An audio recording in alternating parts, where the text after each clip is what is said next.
Jikalau persembahannya merupakan korban keselamatan, maka jikalau yang dipersembahkannya itu dari lembu, seekor jantan atau seekor betina, haruslah ia membawa yang tidak bercela ke hadapan Tuhan.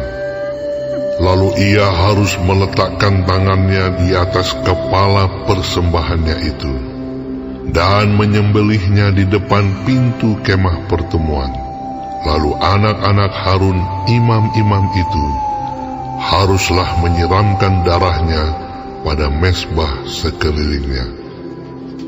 Kemudian dari korban keselamatan itu, ia harus mempersembahkan lemak yang menyelubungi isi perut, dan segala lemak yang melekat pada isi perut itu sebagai korban api-apian bagi Tuhan. Dan lagi kedua buah pinggang dan lemak yang melekat padanya, yang ada pada pinggang dan umbai hati yang harus dipisahkannya beserta buah pinggang itu. Anak-anak Harun harus membakarnya di atas mezbah, yakni di atas korban bakaran yang sedang dibakar di atas api, sebagai korban api-apian yang baunya menyenangkan bagi Tuhan.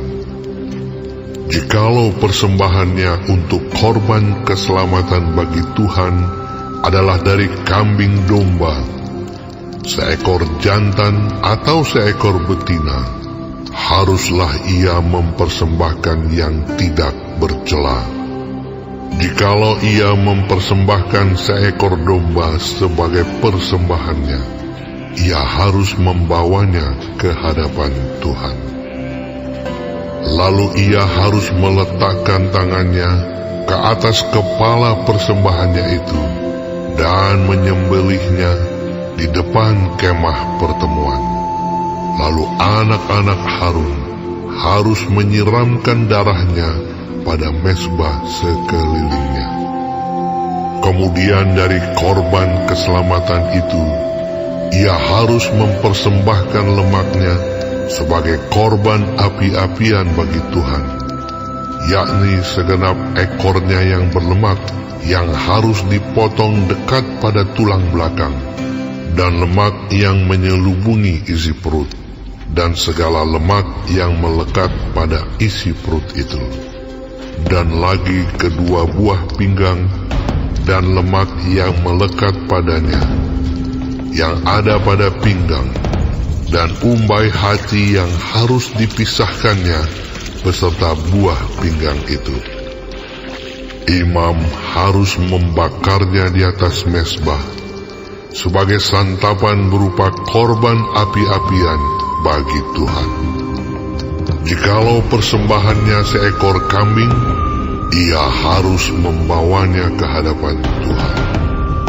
Lalu ia harus meletakkan tangannya di atas kepala kambing itu dan menyembelihnya di depan kemah pertemuan. Lalu anak-anak Harun harus menyiramkan darahnya pada mezbah sekelilingnya. Kemudian dari kambing itu, ia harus mempersembahkan lemak yang menyelubungi isi perut, dan segala lemak yang melekat pada isi perut itu sebagai persembahannya berupa korban api-apian bagi Tuhan. Dan lagi kedua buah pinggang dan lemak yang melekat padanya, yang ada pada pinggang dan umbai hati yang harus dipisahkannya beserta buah pinggang itu. Imam harus membakar semuanya itu di atas mezbah sebagai santapan berupa korban api-apian, menjadi bau yang menyenangkan. Segala lemak adalah kepunyaan Tuhan. Inilah suatu ketetapan untuk selamanya bagi kamu turun-temurun di segala tempat kediamanmu. Janganlah sekali-kali kamu makan lemak